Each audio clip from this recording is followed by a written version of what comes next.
कल प्रधानमंत्री ने एक बड़ी बात कही और बड़ी बात यह थी कि 1 साल तक देशवासियों को आत्मनियंत्रण पर काम करना होगा। जैसे सोने की खरीदारी 1 साल तक या तो टाल दें या उसकी सीमाएं सीमित रूप में उसकी खरीद फरोख्त करें। प्रयास तो ये करें कि बिल्कुल टाल दें 1 साल तक, क्योंकि देश पर बड़ा दबाव है। आप देख ही रहे हैं किस तरह से ईरान, अमेरिका और इजराइल वॉर चल रहा है और देश पर उसका कितना बड़ा प्रभाव चला है।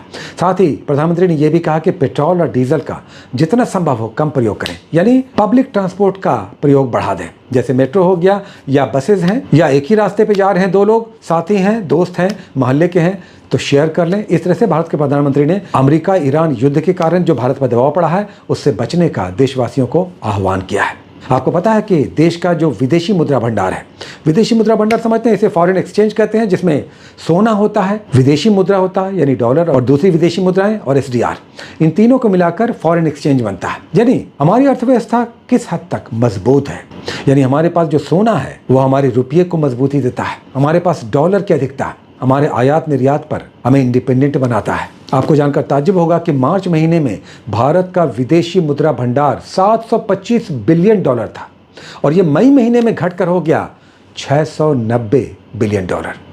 कितना बड़ा चंक चला गया। किस कारण से?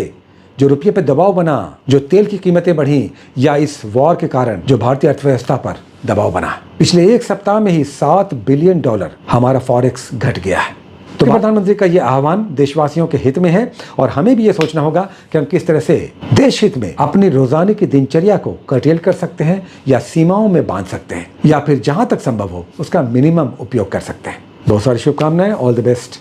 Take care.